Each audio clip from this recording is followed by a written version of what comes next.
India's first organic ice cream. Better ingredients, better ice cream. Organic Creamery by Iceberg. Welcome to crime diaries. ఈ వారం మన guest 1991 batch police officer SK Abdul Aziz, deputy superintendent of police, Guntakal railways.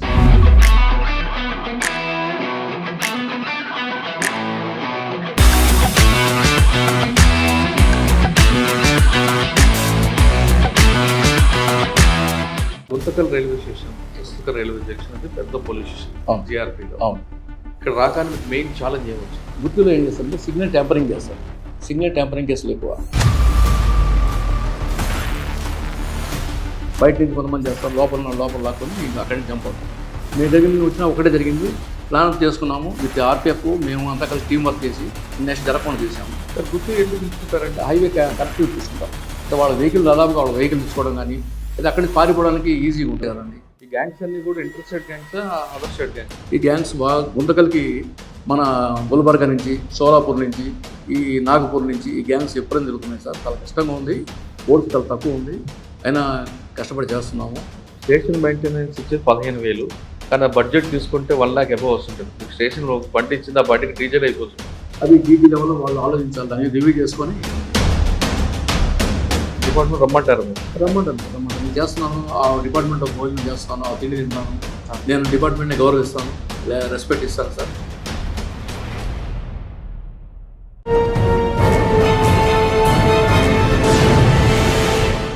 దేశంలోని Guntakal railway అనేది అతిపెద్ద junction. ఈ జంక్షన్లో పనిచేస్తున్న DSP గారు ఇక్కడ జరుగుతున్న నేరాలు ఏ విధంగా జరుగుతుంటాయి, ఇక్కడ దేశం మొత్తం మీద వస్తున్న క్రిమినల్స్ అందరికీ కేర్ ఆఫ్ అడ్రస్ ఎందుకు అవుతుంది, ఇక్కడ ప్రయాణికులకి భద్రత కల్పించాలన్నా, ప్రయాణికులు తమకుగానే తమ వస్తువులు కాపాడుకోవాలంటే ఏం చేయాలి, ఒకవేళ ఈ ప్రాంతంలో వస్తున్న ప్రయాణికులకు ఎవరికైనా నష్టం జరిగితే ఆ ప్రాంతంలోనే ఇవ్వాలా లేదా ఎక్కడైనా సరే కంప్లైంట్ ఇవ్వచ్చా అనే దీనికి మన అబ్దుల్ అజీజ్ గారు మనకు సరైన సమాధానం చెప్తారు. సార్ నమస్తే అండి. నమస్తే అండి, నా పేరు షేక్ అబ్దుల్ అజీజ్. ఓకే, ఇక్కడ గుంతకల్ అనేది చాలా పెద్ద పోలీస్ రైల్వే స్టేషన్. అవును. దేశంలోనే నాగ్పూర్ తర్వాత పెద్ద జంక్షన్. దాదాపు అన్ని రాష్ట్రాల నుంచి రైలు ఇక్కడ నుంచి పాస్ అవుతుంటాయి. ఇందాక ఇన్స్పెక్టర్ గారు చెప్తున్నాడు, కాశ్మీర్ నుంచి కన్యాకుమారి వెళ్ళాలంటే వెళ్ళొచ్చు. అదే విధంగా క్రిమినల్స్ కూడా ఇక్కడ చాలా హెవీగా పాస్ అవుతుంటారు. అవును సార్. ఇలా తిరుపతి బాలాజీ జంక్షన్కి వస్తుంటారు, ఇటు వచ్చి చేసుకుని వెళ్తుంటారు. రైల్వేలో దొంగతనం జరగకుండా ఏం చేయాలి, దొంగతనాలు జరిగిన తర్వాత ఇందాక చెప్తున్నట్లుగా అక్కడే కంప్లైంట్ ఇవ్వాలా లేదా ఎక్కడ వాళ్ళు గుర్తిస్తే అక్కడ కంప్లైంట్ ఇవ్వాలా? సాధారణంగా రైల్వేలో దొంగతనాలు జరుగుతూ రికవరీ కాదు అనేది ప్రజల్లో ఉంది అనుమానం. అది వాస్తవం అంటారా, లేదు రికవరీ అవుతుంటాయి అన్నది చెప్పాలి. ఈ సంవత్సరం ఎంత రికవర్ అయింది, అన్నిటికన్నా ఇంపార్టెంట్, అన్నిటికీ పోలీసుల మీద, రైల్వే పోలీసుల మీద పెట్టకుండా ప్రయాణికులు తమగా భద్రత తీసుకోవాలంటే ఎలాంటి సూచనలు ఇస్తారు? ఈ ప్రశ్న సమాధానం చెప్పే ముందు ఎస్కే అబ్దుల్ అజీజ్ గారు by chance of by choice ఈ డిపార్ట్మెంట్ రావడం? సాయిస్ కాదు, నేను బీఈడ్ అయిపోయింది. నాకు ఏ ఊరండి మీది? నాది సింగరాయకొండ, ప్రకాశం జిల్లా. నేను బీఈడ్ హైదరాబాద్లో చేశాను. చేసి ఏదైనా పోస్ట్ కొట్టాలా, కాంట్రాక్ట్ కంపల్సరీ కొట్టాలా అంతే. ఏపీఎస్పీ ఆర్ఎస్ అయిపోయాను, దాన్ని సెలెక్ట్ అయ్యాను. అది ఫస్ట్ లిస్ట్లో ఇంటర్వ్యూ పోయి వచ్చాను, అప్పుడు రాలేదు. ఇంతలోకి సివిల్స్ ఇవి మా సివిల్ ఎస్ఎస్ పడినాయి, ఇవి సెలెక్ట్ అయిపోయాను. ఈ సెలెక్ట్ అయిన 6 months మళ్ళీ అక్కడ కాల్ లెటర్ వచ్చింది ఏపీఎస్పీ నుంచి కూడా. నాకు అది కూడా అపాయింట్మెంట్ ఆర్డర్ వచ్చింది. అయితే దీంట్లోనే ఇదే మంచి పోస్ట్ కాబట్టి దీంట్లో కంటిన్యూ అయ్యాను. 1991 నుంచి నేను ఇక్కడ దీంట్లో డిపార్ట్మెంట్. ఓకే, 1991 ఫస్ట్ పోస్ట్ ఉంది ఇక్కడ. అంటే అప్పాలో ట్రైనింగ్ ఉంటారు అప్పుడు? అప్పర్ ట్రైనింగ్ అండి, అమర్పేట ట్రైనింగ్. అప్పుడు అప్ప లేదు 91లో. మేము ఫస్ట్ పోస్ట్ నర్సాపేట తాలూకా పిఎస్ఏ ట్రైనింగ్ వేసాను నేను. నర్సాపేట తాలూకా ఫస్ట్ పోస్టింగ్ వచ్చి తెనాలి తాలూకా ఎస్ఐ నేను ఫస్ట్. అప్పుడు ఆర్పి మీనా గారు ఎస్పీ గారు ఉండేవాళ్ళు, ఆయన సెలెక్ట్ చేసి నాకు గుడ్ పోస్టింగ్ ఇచ్చారు. మరి ఆయన నా గురించి ఏం తెలుస్తున్నారు. సార్, ఆర్పి మీనా గారు గుంటూరులో పనిచేస్తున్నప్పుడు రౌడీజం, నక్సలైజ్ మూవ్మెంట్ చాలా ఎక్కువ ఉండేది, వాటిని కంట్రోల్ చేయడానికి బాగా యాక్ట్ చేశారు. మీరు ఫస్ట్ ఎస్పీ ఆయన కాబట్టి మీరు ఫస్ట్ తెనాలి వెళ్ళేసరికి మీకు మెయిన్ ఛాలెంజ్ ఏముంది? ఆర్పి మీనా గారి దగ్గర మీరు ఏం నేర్చుకున్నారు?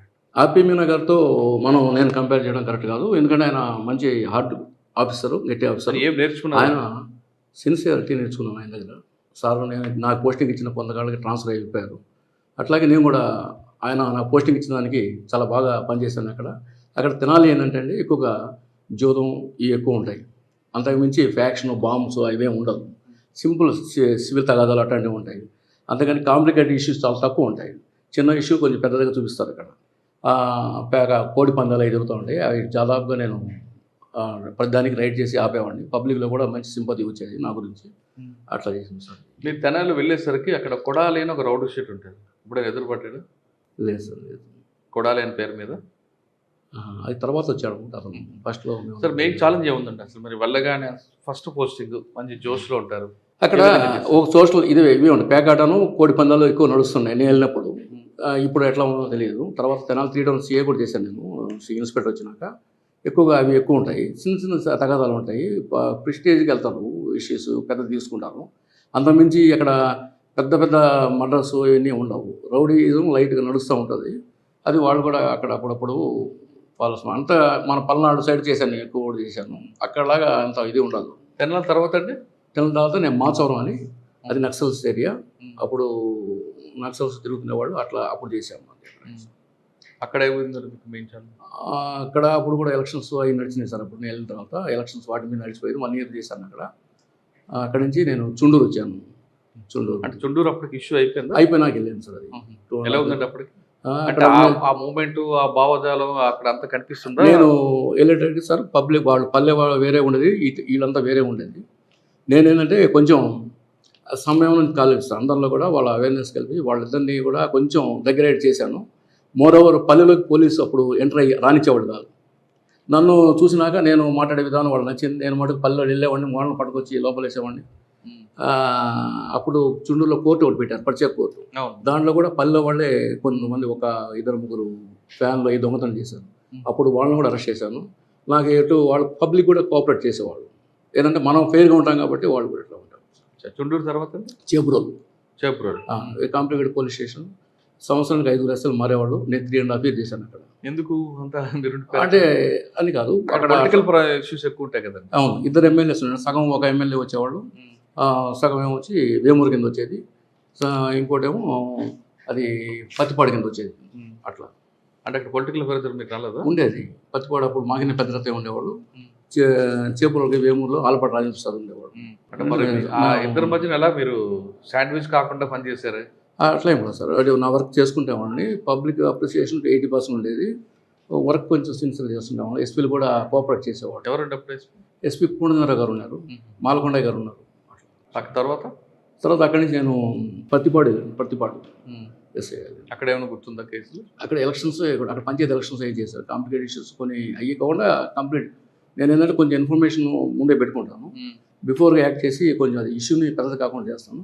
అప్పుడు జనరల్గా ఇష్యూ పెద్దదైనాగా సబ్సిడీ చేస్తే పేరు వస్తుంది ఆఫీసర్కి. నేను అట్లా కాదు, కొంచెం ఇన్ఫర్మేషన్ సిస్టమ్ పెట్టుకుంటాను. ఆ ఇష్యూ పెద్దదే కనపడదు ఇంకా. అంటే మన వర్క్ కూడా తెలియదు. అదే ప్రతిపడి తర్వాత అండి ఇప్పుడు దాచేపల్లి నక్సలైట్ ఏరియా, మంచి నక్సల్ టైంలో వెళ్ళాను, చేశాను. నా ఇన్ఫార్మెంట్ కూడా చంపేశారు. అక్కడ దాచేపల్లి సిమెంట్ ఫ్యాక్టరీలో టెలిఫోన్ ఎక్స్చేంజ్ దగ్ధం చేశారు. ఇన్సిడెంట్ బాగా మంచి పీక్ టైంలో వెళ్ళాను, చేశాను.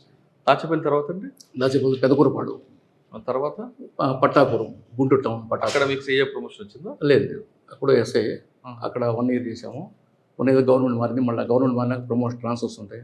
ఇన్స్పెక్టర్గా ఎప్పుడు వచ్చిందండి ప్రమోషన్? ఇన్స్పెక్టర్ 2009లో వచ్చింది సార్. ఎక్కడ ఫస్ట్ పోస్టింగ్ వచ్చేసి వినుకొండ వేయగానే మళ్ళీ పొలిటికల్గా వినుకొండ నుండి ఇక్కడ వరకు తెనాలి వరకు తీసుకుంటే మీరు అన్ని ప్రాంతాల్లో ఎస్ఐకి పనిచేస్తారు కదా. ఈ ప్రాంతంలో మీకు బాగా గుర్తుండిపోయిన కేసు ఒకటి చెప్పండి. వినుకొండ స్టార్ట్ టైం చేశాను, నర్సాపేట చేశాను, సిఐగా 3 years చేశాను అక్కడ. ఈ మధ్య ఎస్ఐగా మీకు మంచి ఇన్వెస్టిగేషన్ కేసు అని గుర్తుందా? ఇన్వెస్టిగేషన్ నర్సాపేటలో ఒక బ్యూటిఫుల్ కేసు అండి, మర్డర్ కేసు. ఒక పాప చదువుకుంటుంది, ప్రకాశం జిల్లా వాళ్ళది. ఇక్కడ వచ్చి హాస్టల్లో ఉండి చదువుకుంటూ ఉంటుంది. అమ్మాయి ఒకతను ప్రేమిస్తుంది. ప్రేమించినాక అంటే మీకు సస్పెన్షన్గా చెప్తే బాగుంటుంది. చెప్పండి. జరిగిన సీన్ యాక్చువల్గా రిపోర్ట్ ఇచ్చిన దాని ప్రకారం చేస్తే మీకు అట్లా ఉంటుంది, బాగుంటుంది. ఒక డెడ్ బాడీ మన కోటప్పకొండ బ్యాక్ సైడ్ ఇల్లు లోపల, ఇల్లు కింద వైపు ఒక పాప 22 years 23 years dead body, unidentified dead body ఉంటుంది. సరే, ఆ డెడ్ బాడీ అమ్మాయి బోళ్ళ పడి ఉంటుంది, తల మీద రాయిసి కొట్టి ఉంటుంది. అది రిపోర్ట్ వచ్చింది. రిపోర్ట్ తీసుకుని సస్పెక్ట్ డెత్ కట్టాము. మా తర్వాత 302 కింద ఆల్టర్ చేసాము. ఆల్టర్ చేస్తే తర్వాత అమ్మాయి ప్రకాశం జిల్లా అమ్మాయి ఇక్కడ చదువుకుంటుంది, హాస్టల్ రూమ్స్. ఆ రూమ్మేట్స్ని వాళ్ళందరినీ విచారిస్తే ఫస్ట్లో చెప్పలేదు వాళ్ళు. తర్వాత ఈ అమ్మాయికి ఒక లవర్ ఉన్నాడండి. ఆ లవర్ని ఎట్లా అనుమానిస్తారంటే, అతను మాకు ఫోన్ చేసి అమ్మాయి ఎక్కడ పోయింది చూడలేదా, కోటప్పకొండ సైడ్ పోయారా అని అడిగాడు అని చెప్తారు. ఇంకా వాడిని తీసుకొస్తాం. వాడిని తీసుకొచ్చి వాడిని విచారిస్తే వాడు ఒంటి నిండా అంతరాల గింతలు కట్టుకొని ఉంటాడు. కట్టుకొని ఉండి అమ్మాయికి వీడికి ఫోన్ ఈ మధ్యలో కాల్ డీటెయిల్స్ అని అమ్మాయి ఫోన్ నెంబర్ ఏం తీసేసుకున్నాం, అన్నీ వెరిఫై చేస్తాను. నేను పర్సనల్గా అవన్నీ నేను ఎందుకంటే ఇన్ఫర్మేషన్ బయటకు పోకుండా చేయాలని చెప్పి చేశాను. నేను పర్సనల్ ఇంట్రెస్ట్ చేసేసాను. సరే వాళ్ళు ఏమంటారంటే ఇతని మీద సస్పెండ్ అయ్యారు. ఇతన్ని అమ్మాయి తల్లిదండ్రులు మాట్లాడారు. తల్లిదండ్రులు అయితే డెడ్ బాడీ దగ్గర కూడా రాలా. ఫస్ట్లో నేను వాళ్ళ అన్నకి ఫోన్ చేసి మాట్లాడాను. బాబు ఎందుకు రాలేదంటే మాకు ఇష్టం లేదండి అమ్మాయి చేసిన పని అన్నాడు. బాబు నువ్వు చచ్చిపోతే మీ అమ్మాయి నీ దగ్గరకు వస్తుందా రాదా? వస్తుందండి అన్నాడు. మరి నీ చెల్లెలు నీవు చచ్చిపోతే నీవు వచ్చినప్పుడు నువ్వు అన్నావు కింద అని అట్లా మోటివేట్ చేసినాక వాళ్ళు మొత్తం ఫ్యామిలీ మొత్తం వచ్చారు. ఆ స్టేట్మెంట్స్ మొత్తం చెప్పారు.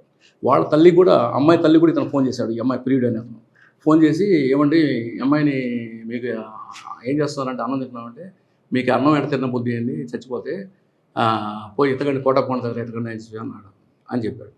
ఇంక దాదాపుగా కన్ఫర్మేషన్ వీడి మీద వచ్చేసింది. ఈయన పట్టుకొచ్చాము. చాలా ఇంపార్టెంట్ కేసు అండి ఇది. సర్వీస్లో నేను గుర్తుపట్టలేదు రిటైర్డ్ అయినా కూడా. సరే వాడిని వచ్చి ఇంటరాగేట్ చేసి సార్ నేను చంపలేదు సార్ నాకు తెలియదు, అమ్మాయిని ప్రేమించిన వాడు అవసరం, అమ్మాయిని ప్రేమించిన వాడు అవసరం. సరే కాల్ డీటెయిల్స్ సీడీఆర్లో అని చెప్పాను. అయితే కాల్ డీటెయిల్స్ అన్ని వెరిఫై చేసినాక ఈ అమ్మాయి కొత్తగా వేరే వాడితో మాడుతుంది. ఆ రోజు కరెక్ట్గా చనిపోయే రోజు ఈ అమ్మాయికి కాల్ వచ్చింది. చిలకపేట నుంచి కాల్ వచ్చింది. చిలకపేట నుంచి కాల్ వస్తే ఈ అమ్మాయికి కూడా అతను కాల్ చేసిన అతను అక్కడి నుంచి బండి వేసుకొని అంటే టవర్ లొకేషన్ తీసుకొని నేరుగా ఇక నర్సాపేటకు వస్తుంది. నర్సాపేట నుంచి మళ్ళీ ఈ రూట్లో కోటప్పకొండ రూట్లో పోతాడు. ఈ అమ్మాయికి ఫోన్ కూడా అదే ట్రావెల్ చేస్తారు నర్సాపేట నుంచి. కరెక్ట్గా అక్కడికి వెళ్తారు. అప్పుడు మేము ఈడు కాదు చేసింది కానీ ఇంతవరకు ఇన్ఫర్మేషన్ మొత్తం ఇతనే అని వస్తుంది. సరే ఇతను కాదని చెప్పేసి కన్ఫర్మ్ చేసుకుని అతను పక్కన పెట్టేసి ఇంక ఫర్దర్ దాంట్లో ఇన్వెస్టిగేషన్ పోయాం. ఇన్వెస్టిగేషన్ పోతే ఎస్పీ గారు కూడా డౌట్ పడ్డారు, ఇతను డైవర్ట్ చేస్తున్నాడు కావాలని అని.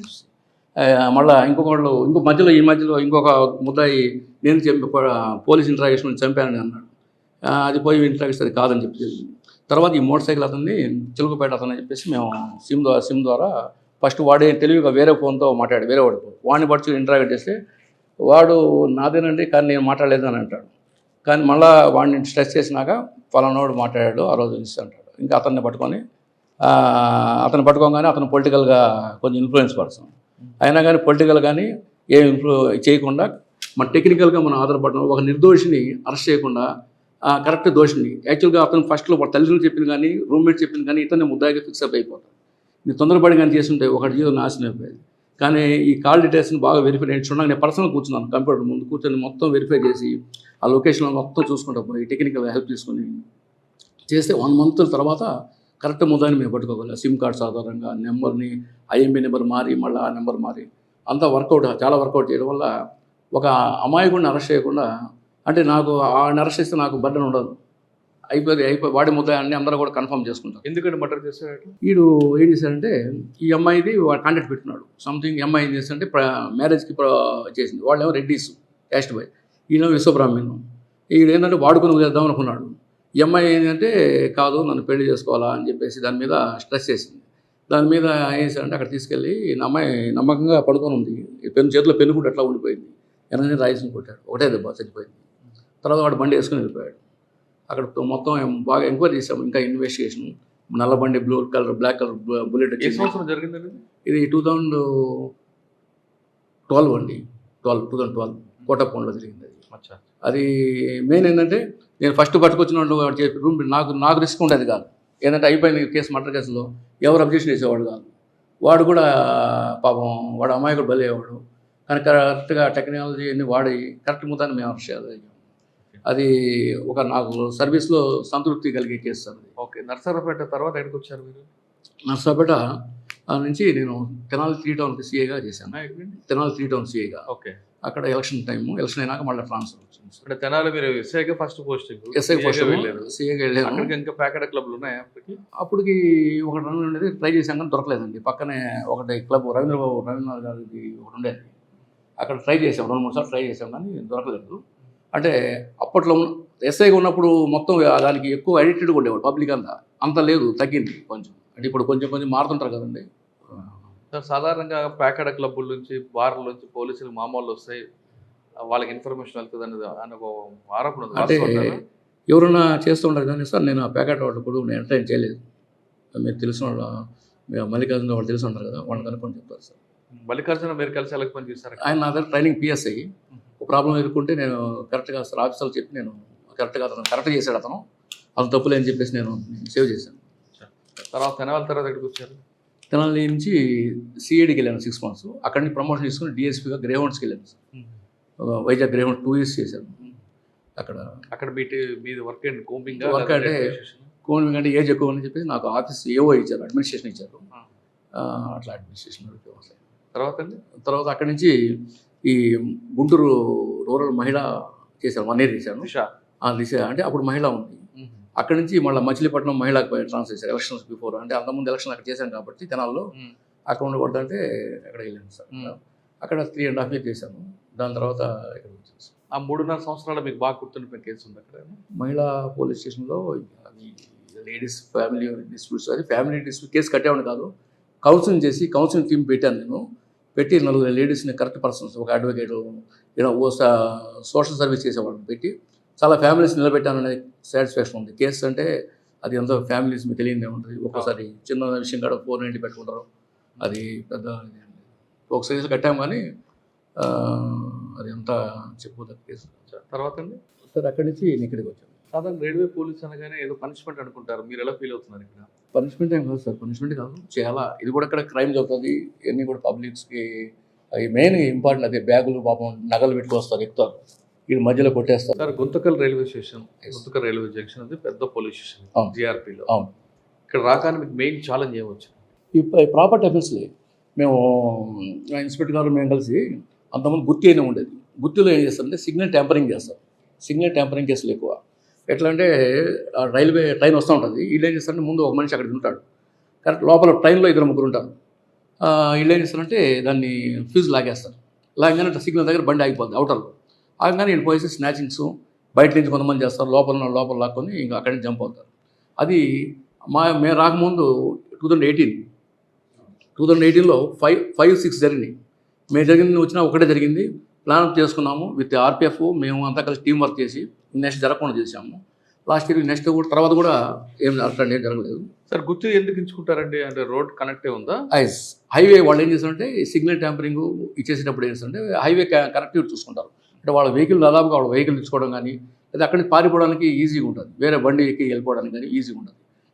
జనరల్గా నార్త్ గ్యాంగ్స్ అన్నీ కూడా సిగ్నల్ ట్యాంపరింగ్ ఈ రైల్లో ఏసీ ఇప్పుడు చైన్ పులింగ్ చేస్తున్నారు. సిగ్నల్ ట్యాంపరింగ్ తగ్గించారు, లోపల నుంచి ఏసీ చైన్ లాగేస్తున్నారు, ఏసీలు లాగుతున్నారు. వాడు స్లీపర్స్లో ఉంటున్నారు. ఆ స్నాచ్ 4 లాక్కుంటారు, దిగేసి పారిపోతారు. అది కూడా పక్కన హైవే ఉన్నట్టు చూసుకుంటారు ఈ అఫెన్స్లన్నీ కూడా. హైవే నుంచి మేము ఇప్పుడు ఇన్ఫర్మేషన్ ఏమన్నా టోల్ గేట్స్ వాటిలో వెరిఫై చేయటం, ఏమన్నా వెహికల్స్ పోయినాయి, ఈ టెక్నికల్ డేటా మీద వాటి మీద ఆధారపడి చేస్తున్నాం. సార్ కొంతమంది గ్యాంగ్లు ఫామ్ అయ్యి మీరు అన్నట్లుగా ట్రైన్ ఆపి కిటికీ పక్కన పడుకున్న వాళ్ళకి ఒక మనుషులు వంగుతాడు, దాని మీద ఇంకో మనిషి వెళ్ళి చేస్తుంటారు. అటువంటి గ్యాంగ్లు అవి కూడా మా దగ్గర చేశారు. మా దగ్గర ఒక మనిషి ఉంటాడు, వాడి భుజాల మీద ఎక్కేస్తాడు, ఎక్కి అక్కడ లాక్కొని వెళ్ళిపోతాడు. అంటే ఏం దొరికిందో అది లాగుతాడు, అది దొరికినవి తీసుకెళ్తారు. అది దొరుకుతుంది. ఇది కాకుండా ట్రైన్ లోపల దొంగతనం చేస్తుంటారు. నేను చెప్పేది ఏంటంటే పబ్లిక్ ఏదో ట్రైన్లో వెళ్తాము ఏసీ కోచ్లో మనం ఎంత బంగారం పెట్టుకొని తీసుకెళ్ళినా ఇబ్బంది ఉండదని చెప్పేసి ఉంటారు. వాళ్ళు ఈజీగా మీ బంగారం ఎవరి దగ్గర ఉంది, ఏ ప్యాసింజర్ డబ్బులు ఉన్నాయి అని ఈజీగా ఐడెంటిఫై చేస్తారు. వాళ్ళు మనకంటే క్లాస్గా వాళ్ళు కలెక్టర్స్ లాగా ఉంటారు. వాళ్ళని ఏదో మనం టికెట్ ఏసీ టికెట్ తీసుకుంటారు, మీతో పాటు ప్రయాణం చేస్తారు. ప్రయాణిస్తే కరెక్ట్గా ఆ టైంలో మనకి నిద్ర వస్తుంది. ఏ టైంలో నిద్రపోతారు వాళ్ళు, ఇంకా ఆ టైం మూవ్ కానప్పుడు వాళ్ళు దిగుతారు. అవి జిప్పు ఓపెన్ చేసుకుంటారు, చేయి పెట్టేస్తారు లోపల. ఈ బంగారం ఎక్కడ వాళ్ళు ఈజీగా ఆ మూటను ఐడెంటిఫై చేసుకుంటారు. ఆ మూటలు అవుతారు, మళ్ళీ జిప్పు అట్లా పెట్టేస్తారు. వాళ్ళు పడుకొని వెళ్తారు, లేదా ఇంకో చోట నెక్స్ట్ స్టేషన్లో దిగేసి వెళ్తారు. వీళ్ళకి ఇంటికి వెళ్ళేదాకా కూడా ఆ జిప్పు కూడా మళ్ళీ యాసిటీస్ పెట్టేస్తారు. ఆ జిప్పు వీళ్ళు ఇంటికి వెళ్ళి చూసుకుంటారు. ఆ తరహా అఫెన్స్ ఈ మధ్య జరుగుతున్నాయి. ఈ మధ్య మేము ఒక గ్యాంగ్ను పట్టుకున్నాం. ఆ వాళ్ళని కూడా వాళ్ళు చాలా దొరకడం చాలా కష్టం. వాళ్ళు సార్ ఇప్పుడు మీరు చెప్పిన ఎంఓలో ఎక్కడో ప్రయాణం చేస్తాడు పాసింజర్, ఇక్కడ కొంచెం ఇంటికి చేరుకుంటాడు. తమిళనాడులో మహారాష్ట్రలో బయలుదేరుతారు, తమిళనాడు చేరుకుంటారు. ఇంటికి వెళ్ళేసరికి బ్యాగ్లో పోతుంది. ఇంటికి వెళ్ళేసి చూసుకుంటాం. ఎక్కడ జరిగిందని ఎక్కడ కంప్లైంట్ ఇవ్వాలి? అక్కడే ఇవ్వచ్చు, వాళ్ళు ఉన్న ప్లేస్లోనే ఇవ్వచ్చు. 0 FIR కట్టచ్చు, కట్టి వాళ్ళు మాకు ట్రాన్స్ఫర్ చేస్తారు. జరిగిందని ఎలా తెలుస్తుంది? అది కొంచెం డిఫికల్ట్గా వచ్చాను. అయితే వాళ్ళు ఐఓస్ ఇప్పుడు ఎక్కడైతే రిపోర్ట్ ఇచ్చారో జనాలు ఎక్కడ చూస్తున్నారు అనేది ఒక పాయింట్ వస్తుంది. చూసిన కాడే వాళ్ళు రిపోర్ట్ ఇవ్వాలి. వాళ్ళు ఇన్వెస్టిగేట్ చేసి ఒకవేళ ఏమైనా పాయింట్స్ దొరికితే మాకు ట్రాన్స్ఫర్ చేస్తారు, లేదంటే వాళ్ళే చేయాలా. అది అవి కూడా కొంచెం హై లెవెల్ ఆఫీసర్స్ కొంచెం కాన్సన్ట్రేట్ చేయాల్సిన అవసరం. కానీ కొంతమంది ఆఫీసర్లు ఇది మాకెందుకు బర్డెన్ పక్కకు అది పంపించేస్తున్నారు. తప్పు అండి. ఎందుకంటే కొంతమంది ఇప్పుడు ఏం చేస్తున్నారంటే వాళ్ళు పోయి ఇంటికాడ చూస్తున్నారు, మన సంబంధం ఏంటి, ట్రైన్లో చూసుకోలేదు, ఇంటికాడ చూస్తున్నారు, వాళ్ళు ఎక్కడ పోగొట్టుకుని చెప్తున్నారు అంటారు. అది కరెక్ట్ కాదు. వాళ్ళ జిప్పులు యాజ్ ఇట్ ఈస్గా ఎట్లా ఉంటాయి అట్లా ఉంటాయి. ఇంటికి వెళ్ళి చూసినాకే వాళ్ళ తెలుస్తుంది. కాకపోతే ఒకటేంటంటే మా పోలీస్ బాధ ఏంటంటే 10 గ్రాములు పోతే 20 గ్రాములు రిపోర్ట్లు ఇస్తున్నారు. చాలా 70% కేసుల్లో వాళ్ళు ఎక్కువ ఇస్తున్నారు. మేము రికవరీ ఎక్కడ నుంచి తక్కువ ఇస్తారని పోలీసులు అని ఎక్కడ నుంచి పెట్టాలి సార్? ఎక్కడ నుంచి ఇస్తాం మేము? వాళ్ళకి దొరికితే ఆ గోల్డ్ ఇస్తాం, కానీ మేమేం తయారు చేసి గోల్డ్ ఏం చిన్న వస్తువు కాదు అది. మొన్న ఈ రీసెంట్గా ఒక లేడీ బాంబే నుంచి బెంగళూరు వెళ్తుంది. ధర్మవరం ఆమె మూట ఏం చేస్తుంది, మా ఒక్కటే ముసలాం 70 రిటైర్డ్ రైల్వే ఎంప్లాయీ. ఆమె మూట ఒకటి పెట్టుకొని వారి దీంట్లో బ్యాగ్లో బాత్రూమ్కి వెళ్తుంది, వస్తుంది. ఐడెంటిఫై చేశారు వాళ్ళు. 46 lakhs మొత్తం ఆర్నమెంట్స్. మేము అన్నాం, రోజు ఫోన్ చేస్తూ ఉంటాం, కేసు కట్టాము, చూస్తున్నాం, అది కూడా ట్రై చేయడానికి చూస్తున్నాం. మేము బెటర్ దెన్ మీరు 5 డ్రీమ్స్ వచ్చారు కాబట్టి ఒకటి చెప్తాం, మీకు ఐడియా ఉంటుంది. నేను 2 years నుంచి ఇక్కడ చేస్తున్నాను, 2 years 4 months నుంచి. బిఫోర్ 2 years మీరు ప్రోగ్రెస్ చూసుకోండి రైల్వేది. ఆఫ్టర్ 2 years అంటే కష్టపడింది వాళ్ళే కాదంటున్నా, కింద స్టాప్ చేస్తారు.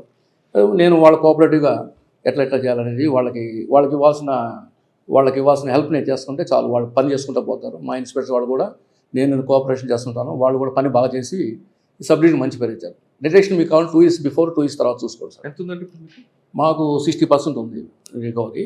ఇంకా ఈ ఇయర్ ఉంది, ఇయర్ చేయాల్సి ఉంది. ఇంకా ఇప్పుడు దాకా ఎలక్షన్స్ చెప్పారు. ముసలాం అది రికవర్ అయిందా? కాలేదు, చేస్తున్నాం. వాళ్ళు ఒకరిని ఐడెంటిఫై చేసాము, వాడిని ఈ మధ్యలో లిఫ్ట్ చేస్తాము. సార్ ఇవి కాకుండా అట్రాక్షన్ డైవర్షన్ గ్యాంగ్లు కూడా తిరుగుతుంటాయి, మీరు ఐడెంటిఫై చేసి? అటెన్షన్ డైవర్షన్ ఒకటి కర్నూలు జరిగిందండి. నేను వచ్చినాక 2-3 కేసు జరిగింది. వాడిని అక్కడే పట్టుకున్నారు, ఒకరిని పట్టుకున్నారు, మిగతా విధంగా తెప్పించేసాము. అది ఒకటి జరిగింది. ఎక్కువ క్రిమినల్స్ మూవ్మెంట్ ఎక్కువ ఉంటుంది కాబట్టి ఎక్కువ ఏ ప్రాంతం నుంచి ఉంటారండి?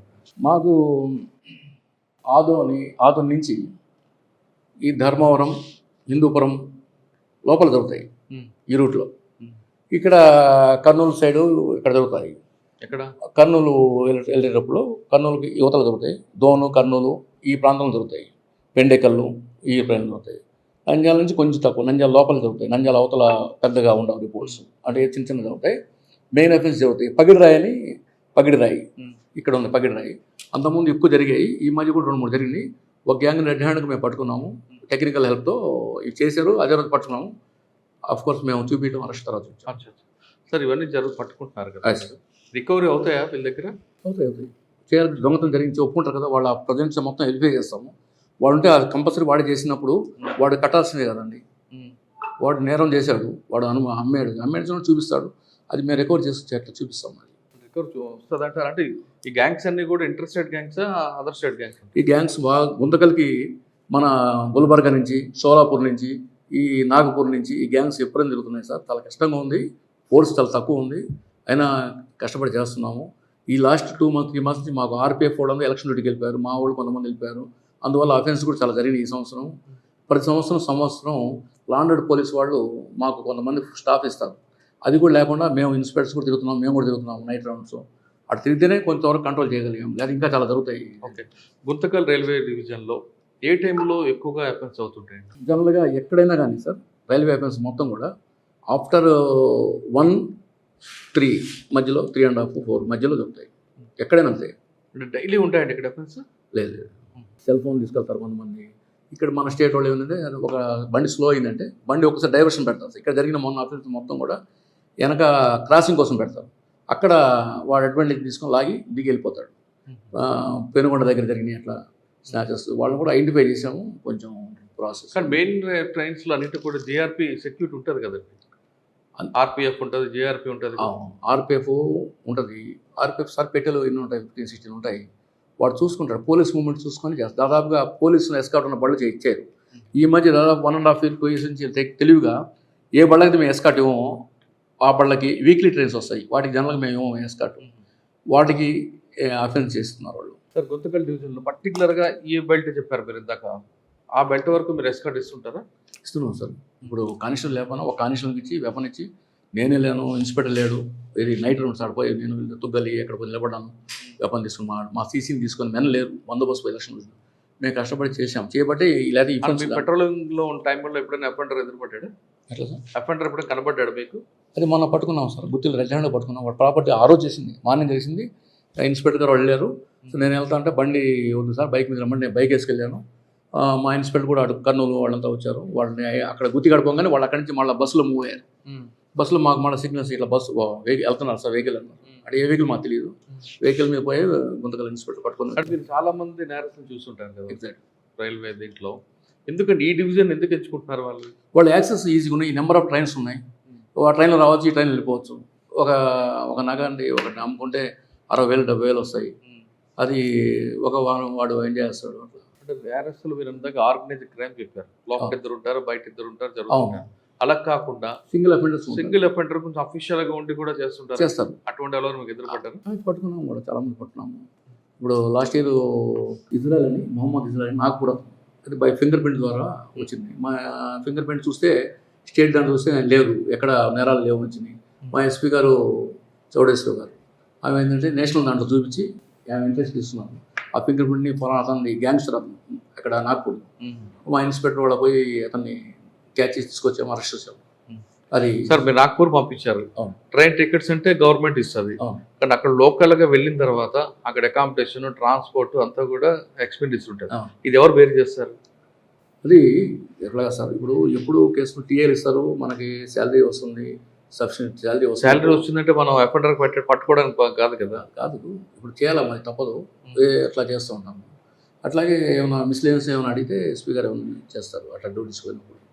సార్ రైల్వేలో ప్రయాణం, దాంట్లో నేరాలు జరిగితే మీరు కష్టపడుతున్నా పట్టుకుంటున్నారు, కానీ ప్రయాణికుడి బాధ్యత కూడా దాంట్లో ఉంది. ఎగ్జాక్ట్లీ. ఆ ప్రయాణికుడు ఇప్పుడు ఒక దగ్గర నుంచి గమ్యస్థానం చేరుకునేలోగా నేరాలు జరగకుండా ఉండాలంటే రైల్వే ప్రయాణికులకి ఒక యాజ్ ఏ పోలీస్ ఆఫీసర్గా మీరు ఏం చెప్తారు? అదే నేను ఆంధ్రప్రదేశ్ కానీ ఏదైనా రైల్వే ప్రయాణికులు చెప్పేది ఏంటంటే, మీరు నగలు రైల్వే హ్యాపీగా వెళ్ళిపోవచ్చు, మనకేం భయం లేదు, రైల్వే పోలీసులు ఉంటారని ఎట్టి బస్ అనుకోవద్దు. రైల్వే పోలీసు కాదు, రైల్వే పోలీస్ ఆఫీసర్ నగలు పోయినాయి, జడ్జి ఒక ఆయన వెళ్తుంటే ఆయన నగలు పోయినాయి, వాడు దొంగలు గారు లేకుండా కరెక్ట్గా ఐడెంటిఫై చేస్తారు, కరెక్ట్ స్పాట్లో మీ నగలు ఈజీగా ఎత్తుకుపోతారు. కాబట్టి ఎక్కువ నగలతో మీరు ర్యాన్లో ఏసీ బోగిలో అయినా కానీ చక్కగా మీరు ఏసీ బోగిలు ఎక్కగానే వాళ్ళు ఐడెంటిఫై చేస్తారు, వాళ్ళ గ్రూప్స్ మొత్తం ఉంటుంది, ఇన్ఫర్మేషన్ సిస్టమ్ వాళ్ళకు ఉంటుంది. ఫలానా బ్యాచ్ దాంట్లో ఎక్కారండి, వాడు ఫలానా సీట్లో కూర్చున్నారంటే వాడు రిజర్వేషన్ చేసుకొని తత్కాలం రిజర్వేషన్ చేసుకొని మీ పక్కన వచ్చి పడి ఉంటాడు. మీకంటే వాడు హయ్యర్ అఫీషియల్ లాగా ఉంటాడు. నైట్ టైం కరెక్ట్గా వాడు చేసుకొని మీ పక్కన పడుకొని ఉండొచ్చు, లేకపోతే ఇంకో స్టేషన్ దిగి వెళ్ళిపోవచ్చు. కాబట్టి నేను చెప్పేది ఏంటంటే, మీరు అంత డబ్బు అంత బంగారం ఉన్నప్పుడు జాగ్రత్తగా ఉండాలి. జాగ్రత్తగా రైల్లో అంత డబ్బు బంగారం తీసుకెళ్ళవద్దు. పగలైతే పర్వాలేదు, నైట్ టైం అయితే నేను సజెస్ట్ చేయను. మీ డబ్బుకి ఎవరు గ్యారెంటీ ఇవ్వలేదు. కాబట్టి మీరు కష్టపడిన డబ్బుని జాగ్రత్తగా మీరు బాధ్యత తీసుకోవాలి తప్పితే రైల్వేలో ఆ ఫండ్ దొరకడం చాలా కష్టం. ఇంట్లో పెడితే దొంగతనాలు అవుతాయి. మరి జర్నీ చేస్తున్నప్పుడు క్యారీ చేయాలనుకుంటారు కొంతమంది, మరి అప్పుడు జాగ్రత్త తీసుకోవాలి సార్. వాళ్ళు మేల్కొని ఉంటాము కానీ తప్పదు. మరి అంత బంగారం ఉన్నప్పుడు ఒకరోజు మేము రోజు నిద్ర లేకుండా తిరుగుతుంటాము. పోలీసు అయితే రైల్వే పోలీసు కానీ రోజు బీట్లు పడుతుంటాయి. 4 days వన్ డే రెస్ట్ ఇస్తాం మనకి. మరి 40 లక్షలు 50 లక్షలు క్యాష్ గోల్డ్ తీసుకెళ్ళినప్పుడు ఒకరోజు మేల్కొని ఉండండి, లేకపోతే మీరు అది తీసుకెళ్ళి రావద్దు. నా ఉద్దేశం అది. సార్ దొంగతనాల విషయం కాస్త పక్కన పెడితే, ఇక్కడ మెయిన్ జంక్షన్ కాబట్టి ఎక్కడి నుంచి ఎస్కేప్ అయిన పిల్లలు వీళ్ళందరూ వస్తుంటారు. ఇక్కడ గంజాయిలు కానీ లేదంటే వైట్ లైన్స్ తీసుకుంటూ కనిపిస్తుంటారు. అటువంటి వాళ్ళు మీరు ఇప్పుడు ఐడెంటిఫై చేశారా? సార్ వైట్నర్ అయితే ఇక్కడ లేదు. గంజాయి అయితే అరకు నుంచి పట్టుకున్నాం. చాలా కేసులు పెట్టాము ఈ మధ్య. మీరు ప్రెస్ నోట్స్ మా వాళ్ళు ఇస్తారు, ఆల్రెడీ చాలా పట్టుకున్నాము. ఈ ఎలక్షన్స్ వల్ల కూడా గోల్డ్ పట్టుకుని క్యాష్ పట్టుకున్నాం అంతా కూడా మేము మా టీం అంతా కూడా కరెక్ట్గా చేస్తూ ఉంటాం. మళ్ళీ ఇప్పుడు ఎలక్షన్స్ అయిపోయినాయి కాబట్టి మళ్ళీ దాంట్లో దిగుతాం. అంటే పారిపోయిన పిల్లలు ఇక్కడికి వస్తే వాళ్ళని ఎలా మీరు పునరావాసం చేస్తారా, లేదా వాళ్ళు సొంతూరు పంపించేస్తారా? లేదు సార్, వాళ్ళని పట్టుకుని దాదాపు మొన్న అనంతపురం చేసి ఇక్కడ ఒకసారి లేడీ ప్రేమికులు వచ్చి పట్టుకున్నాము. వాళ్ళందరూ పట్టుకొని వాళ్ళ పేరెంట్స్కి ఇన్ఫార్మ్ చేసి వాళ్ళకి హ్యాండ్ ఓవర్ చేస్తున్నాం సార్. అంతవరకు చేయగలం. అది ఇంకా వేరేగా వాళ్ళని కూర్చోబెట్టని అంత రైల్వే పోలీస్కి అంత సోచిస్తున్నాం సార్. దాదాపు 90 ట్రైన్లు రోజు వచ్చి వెళ్తుంటాయి. మీకు హెవీ క్రౌడ్ కనిపిస్తుంది. ప్రతి స్టేషన్ ప్రతి ప్లాట్ఫామ్కి మీ వాళ్ళు విజిబుల్ పోలీసింగ్ కనిపించాలి. ట్రైన్ వచ్చింది, అంత ఫోర్స్ ఉందంటారు మీకు? ఫోర్స్ తక్కువ ఉంది సార్, ఫోర్స్ తక్కువ ఉంది. సమ్మర్లో ఫోర్స్ రావాల్సింది, ఎలక్షన్స్ వల్ల ఇవ్వలేదు. వస్తే మేము కంట్రోల్ చేసుకోవాలి. మేము కష్టపడి కొన్ని అయిన చాలా జరిగినాయి. ఎందుకు జరిగినాయి అంటే, ఈ ఫోర్స్ RPF 50 పేపర్స్ వెళ్ళిపోయారు. ఎలక్షన్ ముందే 2 months బిఫోర్ వెళ్ళిపోయారు. మా ఫోర్స్ మొన్న వెళ్ళిపోయారు. తర్వాత కొన్ని అఫెన్స్ జరిగినాయి, పెద్ద అఫెన్స్ జరిగినాయి. అయితే తర్వాత కంట్రోల్ చేసుకున్నాం, కంట్రోల్ చేసుకుని నెక్స్ట్ జరగకుండా చేసుకున్నాము. ఫోర్స్ కావాల్సి వస్తుంది సార్. తర్వాత సార్ ఆర్పిఎఫ్లో మీలాంటి ఆఫీసర్లు లేదా ఇన్స్పెక్టర్ ఆఫీసర్లు కొంచెం యంగ్గా ఉంటారు. ఇక్కడ కింద స్థాయి వచ్చేసరికి పనిష్మెంట్ మీద వచ్చేవాళ్ళు ఎక్కువ కనిపిస్తుంటారు. వాళ్ళు పని చేస్తుంటారా సరిగ్గా? ఒకటి సార్, నాకు 58-60 ఇయర్స్, నాకు వాళ్ళు ఇంకా చిన్న వయసు ఉంటుంది. నేను మోటివేట్ చేశాను. ఇక్కడికి వచ్చిన ఫస్ట్ ఆర్పిఎఫ్ వాళ్ళని పిలుచుకున్నాను, వాళ్ళని మాట్లాడుకున్నాను, మనం వాళ్ళతో మోటివేట్ చేసుకున్నాం. ఉమెన్ పీసులు ఎక్కువ మంది ఉన్నాం. అనంతపురంలో ధర్మవరంలో 16 పీసులు ఉన్నారు. వాళ్ళ వల్ల నాకు 8 బీట్స్ తగ్గిపోయింది. అంటే ఉమెన్ పీసులు ఎలా బీట్లకి వెళ్ళని చెప్పేసి, ఉమెన్ పీసులు కదా బీట్లు వేయట్లేదు, వేయకూడదు అనేది ఒకటి ఉంది. డీజీ గారు చెప్పారని ఇవన్నీ ఉంది.